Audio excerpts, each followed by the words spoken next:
Se você vai colocar a mão nela, vai ter que passar por cima de toda mulher que já foi menosprezada. Você toca nela de novo, e eu juro que vou fazer você se arrepender. Essa voz não veio de um policial. Não veio de um guarda-costas ou de algum lutador treinado. Veio de Chloe McKinley, uma garçonete negra de 22 anos descalça na chuva, com uma garrafa quebrada ainda girando perto dos seus pés. Poucos minutos antes, 3 homens haviam empurrado uma mulher contra a parede de tijolos de um beco atrás de uma churrascaria no Brooklyn. Ela era baixa, calma e claramente apavorada. Eles não se importavam com quem ela era. Não perguntaram. Só viram sua pele amarela e presumiram o pior. Insultos voaram como cuspe. Volte para seu país. Vocês não pertencem aqui. Espiã desgraçada. Eles não sabiam que ela era Aiko Sakamoto, uma CEO bilionária de tecnologia do Japão. Eles não sabiam que a noite estava prestes a mudar. Eles não viram Chloe chegando, mas Chloe os viu. Ela estava levando o lixo da cozinha para fora. Tinha ouvido os gritos e algo dentro dela estourou. Não de medo, mas de reconhecimento. Ela conhecia aquele tom, aquela risada, aquela dominância doentia e zombeteira. Ela tinha vivido isso. Tinha servido isso mesa após mesa. E estava cansada de ficar em silêncio. Uma garrafa, um arremesso, direto no rosto do líder. Sangue, confusão. Então sua voz cortou o ar. Você toca nela de novo e eu juro que vou fazer você se arrepender. Aquele arremesso não apenas salvou uma vida. Iniciou uma reação em cadeia que mudaria 2 mulheres para sempre. Esta não é apenas mais um momento heróico. Esta é uma história negra. Uma história real. E o tipo de história que contamos aqui no Hidden Worth, onde pessoas como Chloe não apenas sobrevivem, elas se erguem. Se este momento te agarra como me agarrou na primeira vez que ouvi, você vai querer ver o que acontece depois, porque o arremesso foi apenas o começo. Antes do beco, vamos voltar antes do beco. Antes do vidro. Antes de 2 mundos colidirem nas sombras do Brooklyn, vamos conhecer Chloe e descobrir por que ela sempre foi destinada a ser mais que uma garçonete. O nome dela é Chloe McKinley. Ela tem 22 anos. Trabalha 6 dias por semana numa churrascaria na Flatbush Avenue, no Brooklyn. Mora num apartamento minúsculo de um quarto em cima de uma lavanderia que cheira a sabão e meias velhas. Ela não reclama. Não pode se dar ao luxo. Chloe é o tipo de pessoa que lembra seu pedido de café na segunda visita, que guarda balas extras no avental para as crianças, que fica até tarde quando os colegas faltam. Ela chega cedo, cabelo preso, camisa preta abotoada, sorriso impecável no lugar. Esse sorriso é seu escudo. Uma luz suave num mundo que nem sempre parece gentil. Mas por trás desse sorriso, há uma história pesada demais para alguém da idade dela. Chloe foi criada pela avó numa cidade pequena perto de Savannah, Geórgia. Sua mãe morreu quando ela tinha 7 anos. Seu pai nunca esteve presente. Vovó Pearl a ensinou a andar de cabeça erguida, falar claramente e nunca deixar o mundo dizer quem ela era. Mas mesmo andando de cabeça erguida, Chloe aprendeu cedo como o mundo pode te diminuir. No ensino médio, disseram que ela era barulhenta demais, sensível demais, confiante demais. Um professor disse que a faculdade talvez não fosse boa para ela. Outro disse que ela tinha atitude. Quando se manifestava, era rotulada como raivosa. Quando ficava quieta, era ignorada. Foi aceita num instituto de arte em Chicago, mas não podia pagar. Então se mudou para o Brooklyn. Achou que se tinha que lutar. Lutaria numa cidade que nunca parava de se mover. Na churrascaria, ela ouve de tudo. Vocês são trabalhadores tão esforçados. De onde você é, de verdade? Todas vocês fazem tranças assim? Às vezes os comentários vêm com risadas falsas. Às vezes com uma gorjeta de $20 para fazer parecer que está tudo bem. Mas nunca está. Ela não discute. Precisa do emprego. As gorjetas mantêm as luzes acesas. Metade do salário vai para a avó. O resto, aluguel, compras e um envelope gasto rotulado fundo do estúdio, escondido debaixo do colchão com exatos 247,75 dentro. Chloe pinta aos domingos. Sua arte é ousada, colorida, desabridamente negra. Suas paredes estão cobertas de rostos. Mulheres fortes com olhos como os dela, cheios de fogo. Ela não busca fama. Só quer se sentir vista.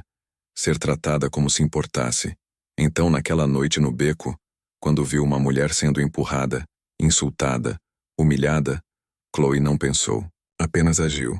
Porque quando você passa a vida toda sendo pisoteada, chega um momento em que decide. Chega. E para Chloe, esse momento veio com uma garrafa na mão e fogo na alma. Aiko Sakamoto, o nome dela é Aiko Sakamoto. 40 anos, nascida em Osaka, educada em Tóquio, fluente em 4 idiomas, possui 2 PhDs, um em engenharia de computação, outro em economia comportamental. É fundadora e CEO da Neuron Spark, uma das empresas de IA que mais cresce no mundo. E mesmo assim, em cada sala de reuniões na América ainda perguntam se ela é a tradutora. Aiko se mudou para Uzela Aiza há 3 anos, não por conforto, mas por desafio. Queria expandir sua empresa para o mercado americano. Não apenas por lucro, mas porque acreditava que seu trabalho podia mudar vidas. Ferramentas de IA que ajudam crianças com deficiências, algoritmos que reduzem preconceito médico, software que democratiza acesso a cuidados de saúde mental. Mas rapidamente aprendeu que ser brilhante nem sempre é suficiente. Em reuniões com investidores, homens do dobro da sua idade a chamavam de querida. Em eventos de apresentação perguntavam se ela realmente entendia a tecnologia ou se alguém mais tinha construído para ela. Em entrevistas, repórteres focavam em sua graça e comportamento antes de mencionar seu trabalho. E então havia os sussurros atrás de portas fechadas. Fria demais. Séria demais. Estrangeira demais. Alguns assumiam que era chinesa. Outros pensavam que não podia liderar uma empresa bilionária sem a ajuda de parceiros ocidentais. Nada disso era novo para ela. No Japão já era uma exceção. Uma mulher na tecnologia, uma chefe, uma bilionária antes dos 40. Mas aqui, a discriminação usava uma face diferente. Sorrisos educados escondendo facas afiadas. Ainda assim, Aiko continuou. Não por aprovação, mas por propósito. Sua agenda era brutal. Voos entre costas. Dias de 12 horas, reuniões internos que ficavam apertados demais e salas que pareciam mais frias quanto mais ela falava. Perdeu aniversários, pulou férias, vida pessoal inexistente. Mas nada disso a incomodava tanto quanto a solidão. Não estar sozinha, mas ser a única mulher asiática na mesa, a única imigrante, a única que não podia escorregar, nenhuma vez. Então, quando aqueles homens a empurraram naquele beco, gritando coisas que não ousariam dizer à luz do dia, não foi a primeira vez que ouviu aquilo, mas foi a primeira vez que alguém interveio antes que ela tivesse que lutar sozinha. Essa alguém foi Chloe. E naquele momento Aiko não viu uma garçonete. Ela viu uma guerreira. O encontro, na manhã seguinte, Chloe estava de volta ao trabalho como se nada tivesse acontecido. Não esperava um obrigada. Definitivamente não da mulher que salvou. Honestamente, nem sabia se a mulher lembrava do seu rosto. O beco estava escuro. Tudo aconteceu tão rápido. E Chloe não era o tipo de pessoa que fazia coisas para ser notada. Ela apenas agia. Então, quando um Tesla preto parou do lado de fora da churrascaria às 10 horas da manhã, antes mesmo das portas abrirem, ela achou que era apenas mais uma entrega. Até uma mulher de casaco cinza chumbo sair do carro. Aiko, elegante e composta, o tipo de calma que não se abala, mesmo depois de uma noite como aquela. Ela entrou e olhou ao redor como se não pertencesse a um lugar com cardápios grudentosos e luzes piscando. Mas então seus olhos pousaram em Chloe, vestida de calça preta e avental manchado de café, e sorriu. Senhorita McKinley, perguntou gentilmente com um sotaque que envolvia cada sílaba como seda. Chloe piscou. Sim. Eu queria te agradecer adequadamente pelo que fez. Chloe deu de ombros. Fiz o que qualquer pessoa faria. Aiko inclinou a cabeça. Não tenho tanta certeza disso.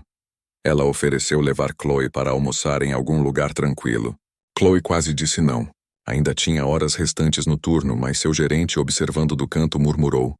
Vai, apenas vai. Sentaram num café 2 quadras adiante, sem câmeras, sem repórteres, apenas 2 mulheres. Uma tomando chá verde, a outra segurando um café gelado. Ela não parava de mexer. Aiko ouviu mais do que falou. Perguntou sobre a arte de Chloe, sua família, seus planos. E então, depois de uma longa pausa, disse algo que Chloe nunca viu vindo. Tem uma posição em aberto, disse Aiko. Nível de assistente temporário mais real, bem pago. Viagem envolvida. Você aprenderia muito e eu confiaria em você com tudo. Chloe a encarou. Está me oferecendo um emprego? Estou oferecendo uma chance, porque o que você fez ontem à noite... Isso não foi pequeno. Foi liderança. Chloe não sabia o que dizer. Seu coração bateu tão forte que podia ouvi-lo nos ouvidos. Ninguém nunca havia oferecido algo assim. Não sem condições, não sem querer algo em troca. E ainda assim ali estava Aiko, calma, firme, séria, oferecendo mais que um emprego, oferecendo o começo de algo inteiramente novo. Construindo uma parceria aos primeiros dias foram estranhos. Chloe não estava acostumada a escritórios com paredes de vidro, almoços fornecidos pela empresa, ou pessoas que usavam palavras como sinergia e integração vertical em conversas casuais. Não estava acostumada a andar em carros com motorista ou ter alguém lhe dando um cronograma da semana. E definitivamente não estava acostumada a ser chamada de Senhorita McKinley. Mas Aiko facilitou as coisas. Não ficava rondando ou microgerenciando. Apenas confiava em Chloe. Dava espaço para descobrir as coisas e só intervinha quando ela pedia. A princípio, Chloe pensou que era algum tipo de teste, como se estivesse sendo preparada para falhar silenciosamente. Mas conforme os dias passaram, percebeu algo estranho. Aiko realmente falava sério. Realmente pretendia dar a Chloe um lugar à mesa, mesmo que Chloe não tivesse certeza se pertencia lá ainda. Elas não eram nada parecidas na superfície. Aiko falava em inglês preciso e direto, e se movia como se cada segundo importasse. Chloe era mais fluida, instintiva, sempre lendo o ambiente antes de falar. Aiko tomava decisões baseadas em dados. Chloe liderava com intuição. E mesmo assim funcionava. Numa reunião estratégica, Aiko uma vez parou no meio da frase e perguntou: Chloe, o que você acha? A sala ficou em silêncio. Todos os olhos se voltaram. A garganta de Chloe apertou, mas ela falou cuidadosamente. Honestamente. E depois de um momento, Aiko assentiu. Boa percepção, disse, e continuou. Ninguém interrompeu Chloe depois disso. No caminho para casa naquela noite, Chloe perguntou por que tinha sido incluída. Aiko não hesitou. Porque sua perspectiva é uma que eu não tenho, disse. E porque confio que você me dirá a verdade quando outros não dirão. Começaram a falar mais, não apenas sobre trabalho, mas sobre tudo.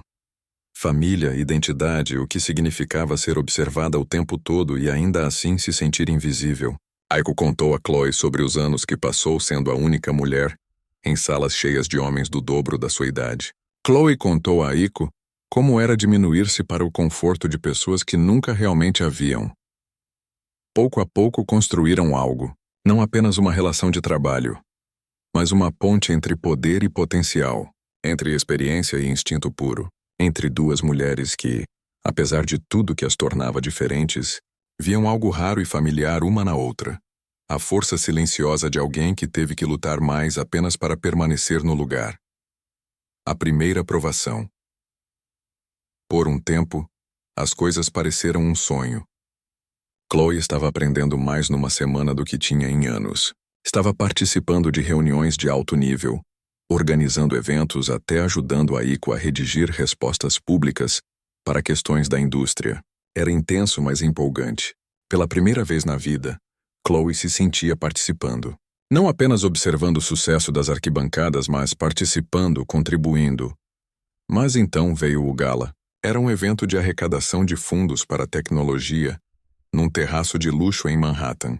Torres de champanhe, etiquetas douradas, sorrisos que nem sempre alcançavam os olhos. Aiko, impecável num vestido azul meia-noite, flutuava de mesa em mesa como uma rainha no comando de sua corte. Chloe ficou perto do fundo, de calça preta e blusa de seda que Aiko tinha comprado para ela. Parecia bem, se sentia orgulhosa. Até ouvir dois dos conselheiros antigos de Aiko conversando perto do bar. É aquela garota do beco? Perguntou um deles. Sim, o outro respondeu com um sorriso malicioso. O projetinho de resgate da Aiko. Fofo. Ela vai ser uma ótima assistente e acessório para algumas manchetes. Os dois riram. Chloe ficou congelada, bochechas queimando.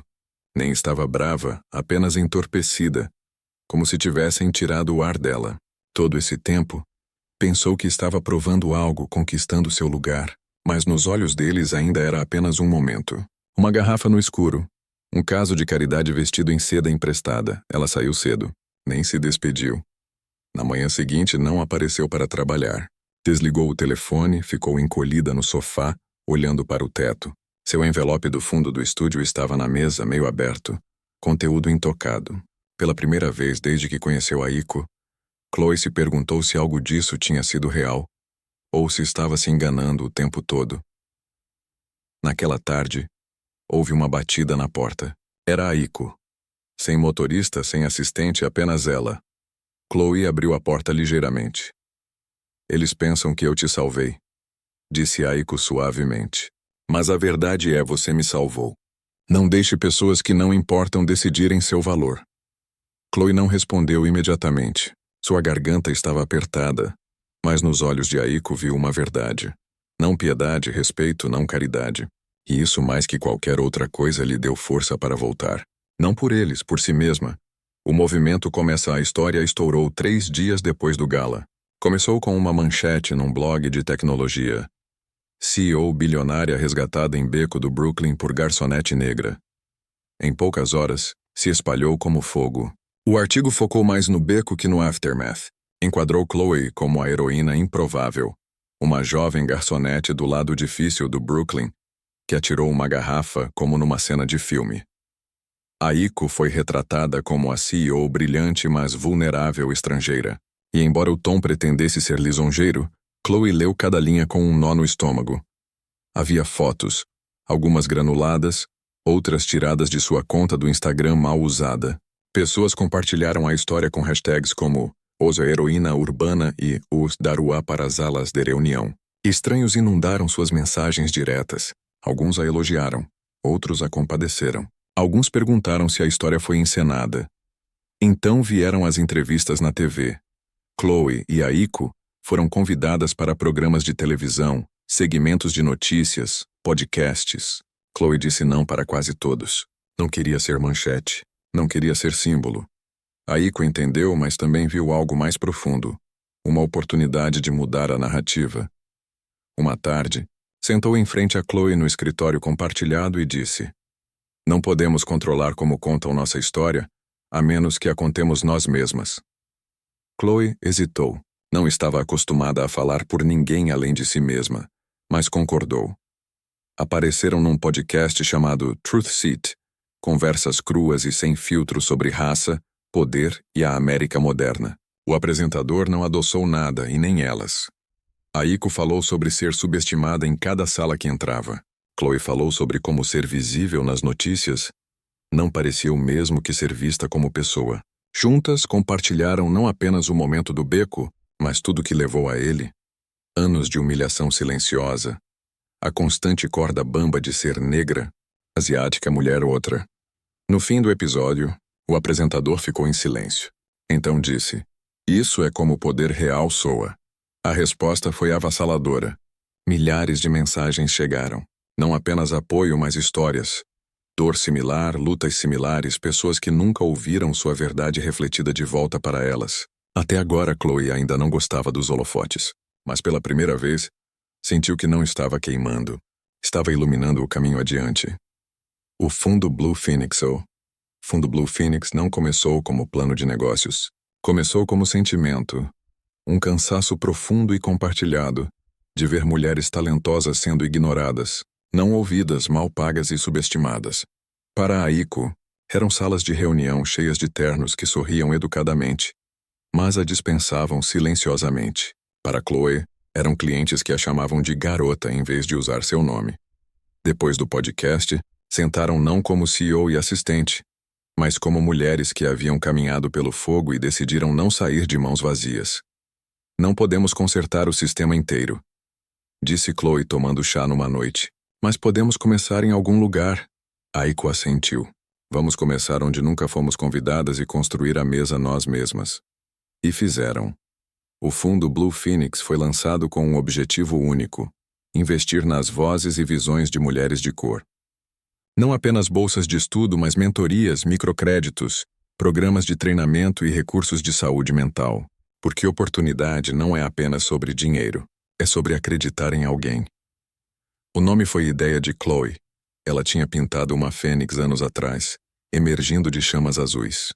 Foi uma das primeiras peças que pendurou no apartamento. Quando mostrou para Aiko, a conexão foi instantânea. Esse, disse Aiko, é o nome. Filmaram um anúncio curto, apenas as duas sentadas numa sala ensolarada, Sem maquiagem, sem script. Chloe falou primeiro. Voz calma, mas firme. Compartilhou sua história. Não apenas a garrafa, mas os anos antes dela. As cartas de rejeição, os turnos longos, os momentos silenciosos quando quase desistiu de si mesma. Aiko seguiu. Falou não como bilionária, mas como mulher que havia sido silenciada em salas que ajudou a construir. Não pediram simpatia, pediram crença. E as pessoas responderam. Na primeira semana, doações passaram de 250 mil hard-eyes. Cheques pequenos vieram de mães solteiras e estudantes. Maiores vieram de empresas lideradas por mulheres que disseram: estávamos esperando por algo assim. Aplicações inundaram. Jovens mulheres com sonhos de se tornar engenheiras, cineastas, poetas, médicas. Cada uma carregando uma história pesada demais para contar em apenas uma página. O fundo Blue Phoenix não era sobre salvar ninguém. Era sobre reconhecer o fogo que já estava lá e dar espaço para se elevar. E para Chloe, foi a primeira vez que viu sua história não apenas ecoada, mas multiplicada. No centro das atenções 6 meses atrás, Chloe estava limpando mesas numa churrascaria que mal sabia seu nome. Agora estava nos bastidores do Encontro Nacional de Liderança Feminina em Washington, D.C. Microfone preso no colarinho. Um mar de vozes murmurando além da cortina. Fileiras de cadeiras dobráveis cheias de mulheres que enfrentaram batalhas que ela só podia imaginar. E ainda assim, ela era quem estava prestes a falar. A coordenadora do evento lhe deu um sinal de positivo. Você entra em 30 segundos. As mãos de Chloe tremeram ligeiramente, mas ela respirou fundo. Firme e centrada exatamente como Aiko a ensinou. Liderar com verdade, não performance. Seu nome foi anunciado. Aplausos subiram. Luzes clarearam. Chloe subiu ao palco. Não de saltos ou alguma roupa de grife, mas de calça preta simples e blusa azul marinho. A mesma que usou na primeira reunião com Aiko. Parecia certo. Parecia ela. Pegou o microfone, olhou para a sala e começou. Passei 4 anos servindo pessoas que nunca perguntaram meu nome. Uma pausa. Alguns dias eu era Chloe. Alguns dias era Ei garota ou você. Um cara uma vez me chamou de sua sombra favorita. Ri porque é isso que você faz quando precisa manter seu turno. A sala ficou quieta, não rígida. Escutando, Chloe continuou, voz calma, mas poderosa. Eu não era CEO, não era formada. Não era alguém que vocês convidariam para conferências como essa. Mas sempre tive uma voz, apenas não sabia que o mundo estava disposto a ouvi-la. Falou sobre seu primeiro salário, encorajamento da avó, pinturas escondidas, o momento no beco onde instinto superou o medo. Contou sobre Aiko, não a bilionária, mas a mulher que a olhou nos olhos e disse: Você importa. E então disse isto: Não vim aqui hoje para contar como consegui. Vim para dizer que ainda estou conseguindo. E vocês também. Um momento de silêncio, então standing ovation. Não era sobre heroísmo. Não era sobre caridade. Era sobre visibilidade. E aquele momento, com cada luz na sala refletindo em sua pele e cada mulher de pé, disse a Chloe algo que nunca pensou que acreditaria. Não precisava mais se diminuir. Não era a história. Era a contadora de histórias. Reconhecimento, o prêmio Pinnacle Impact, era o tipo de reconhecimento que geralmente ia para homens de ternos elegantes que falavam em algoritmos e capitalização de mercado. Era prestigioso, brilhante, e sempre uma oportunidade de foto para a indústria. Aiko nunca imaginou que seria ela a aceitá-lo. Quando a notícia saiu, parabéns chegaram. E-mails, flores, apertos de mão de pessoas que antes a ignoravam em salas de reunião. Mas nada disso significou tanto quanto o cartão manuscrito de uma beneficiária de bolsa do fundo Blue Phoenix. Dizia: Por sua causa, finalmente acredito que minha voz importa.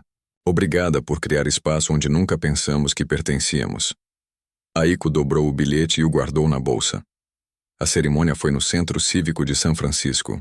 O grande salão brilhava com lustres e carvalho polido. Fileiras de líderes da indústria, repórteres e influenciadores de tecnologia enchiam os assentos. Chloe estava lá, sentada na primeira fila, usando um macacão azul marinho sob medida, cabelo trançado de lado, sorriso firme como sempre. Aiko caminhou para o pódio com graça silenciosa. Seu vestido era preto simples com gola de seda, e sua voz, como sempre, era composta. Passei a maior parte da minha carreira tentando não ocupar muito espaço, começou. tentando provar que pertencia às salas que nunca foram projetadas pensando em mim. Fez uma pausa, deixando o peso dessas palavras se assentar. Mas tudo mudou numa noite no Brooklyn. Fui seguida para um beco e cercada pelo ódio, mas não estava sozinha. Olhou para Chloe. Ela estava lá, uma garçonete, uma estranha, uma mulher que não tinha obrigação de me ajudar, mas ajudou mesmo assim. Ela interveio com uma coragem que eu havia esquecido que existia. Aiko contou sobre a garrafa, o confronto, o arremesso. Mas essa não é uma história sobre violência, continuou. É sobre reconhecimento. Aquele momento não apenas mudou minha noite, mudou todo o meu entendimento sobre liderança. Falou sobre como o Fundo Blue Phoenix nasceu não da riqueza, mas da dor e crença compartilhadas. Como Chloe não apenas a salvou, mas a despertou. Posso estar aceitando esse prêmio, disse Aiko, voz carregada de emoção. Mas ele pertence a nós duas, um arremesso, 2 vidas. E esperamos muitas mais mudadas por causa disso. A Standing Ovation não foi educada, foi poderosa. Naquele momento, Aiko Sakamoto não era apenas uma CEO. Era um espelho refletindo o que acontece quando um ato de bravura se torna um farol para milhões. Voltando às raízes 2 semanas depois da cerimônia de premiação, Chloe se encontrou de volta à Geórgia. Mesma cidade, mesma varanda, mesma porta de tela rangente que nunca foi consertada. Sua avó, Pearl, estava na borda do quintal em seu vestido de domingo, braços cruzados, sorrindo como se não tivesse envelhecido um dia. Chloe saiu do carro e, antes que pudesse dar 2 passos, estava envolvida num abraço que espremeu até o último fôlego de seus pulmões. Menina, sussurrou Pearl. Te vi na internet. Você fez o mundo inteiro escutar. Chloe riu com lágrimas nos olhos. Não estava tentando ser famosa, vovó. Só tentando fazer o certo. Sentaram por horas na cadeira de balanço da varanda, conversando como se o tempo não tivesse passado. Pearl perguntou sobre Aiko, sobre o fundo, sobre aquele momento de arremesso da garrafa que Chloe não havia mencionado até agora. Ela não é apenas minha chefe, disse Chloe. É minha parceira, minha amiga. Ela acreditou em mim antes de eu acreditar completamente em mim mesma. Pearl sorriu suavemente. Parece que você finalmente está aprendendo a andar de cabeça erguida sem se diminuir. Naquela noite, Chloe voltou para seu quarto antigo. Mesmo espelho rachado, mesma tinta nas paredes. Mas na mesa, ao lado de uma pilha de correspondências não abertas, havia uma carta, manuscrita, dobrada cuidadosamente. Era de uma garota do ensino médio local, uma jovem artista negra que havia visto o discurso de Chloe na cúpula e voltou a pintar por causa dele. Não sabia que alguém como eu podia ficar num palco como aquele, escreveu. Chloe segurou a carta contra o peito. Era por isso que importava. No dia seguinte, visitou o Centro de Artes onde costumava fazer trabalho voluntário. Agora mal financiado, paredes vazias, programas encolhendo. Conversou com o diretor, fez perguntas, tomou notas. Antes de partir, prometeu enviar materiais, recursos de mentoria, talvez até financiamento da iniciativa Blue Phoenix. Não quero apenas representar mudança, disse a eles. Quero construí-la onde conta. Uma semana depois, de volta ao Brooklyn, ela e Aiko se encontraram no café de sempre. Chloe tirou um caderno cheio de esboços e ideias para a expansão. Mais cidades, mais bolsas, mais trabalho prático. Aiko sorriu. Tem certeza que não está pronta para liderar essa coisa toda ainda? Chloe riu. Um passo de cada vez. Mas em seus olhos estava o fogo de alguém que sabia quem era, de onde vinha, e exatamente para onde estava indo. O verdadeiro poder da gentileza, às vezes, o mundo faz a gentileza parecer pequena. Somos ensinados que sobrevivência significa ficar quietos, ficar duros, ficar fora do caminho. Que poder é alto, que mudança é lenta, que não é nosso lugar. Mas então alguém como Chloe McKinley entra num beco, vê injustiça acontecendo em tempo real e escolhe não desviar o olhar. Ela não pede permissão, não espera reforços, apenas age. E esse ato, por menor que parecesse no momento, uma garrafa arremessada, uma linha cruzada, não apenas parou um ataque, iniciou um movimento. Um que ergueu vozes, construiu pontes e transformou dor em possibilidade. Não porque Chloe tinha todas as respostas, mas porque tinha algo que a maioria das pessoas ignora: clareza, coragem, compaixão. A verdade é que o mundo não abriu espaço para Chloe. Ela o esculpiu sozinha. Um risco de cada vez, uma decisão de cada vez, um momento de escolher gentileza, mesmo quando não era seguro, mesmo quando ninguém estava olhando. E o que aconteceu? A gentileza encontrou a pessoa certa e mudou tudo. Aiko, com toda a sua brilhância, havia passado a vida lutando para ser vista não apenas como líder de tecnologia ou mulher de cor, mas como ser humano completo. Não foi dinheiro ou prestígio que trouxe cura, foi ser salva por alguém que o mundo dispensava. Alguém que a lembrou que liderança nem sempre usa terno, que poder nem sempre é alto, que às vezes as pessoas que mais mudam o mundo são aquelas que foram ignoradas por mais tempo. Esta não é um conto de fadas. Esta é uma história negra. É real, crua, contínua. Chloe não atirou aquela garrafa para ser lembrada, mas o mundo lembrou mesmo assim. E você? O que fará da próxima vez que o mundo lhe der uma escolha? Ficar em silêncio ou intervir? Porque talvez você seja o ponto de virada de alguém. Talvez seu único ato de coragem se torne a segunda chance de outra pessoa. E talvez, só talvez, aquele pequeno momento de gentileza seja o início de algo maior do que você poderia imaginar. Se esta história te tocou, inscreva-se no Hidden Worth. Contamos histórias verdadeiras que revelam o poder escondido dentro de pessoas comuns, pessoas como você. Não esqueça de curtir, compartilhar e comentar sua parte favorita da jornada de Chloe. E lembre-se, gentileza não é fraqueza, é uma decisão, e pode muito bem mudar a vida de alguém.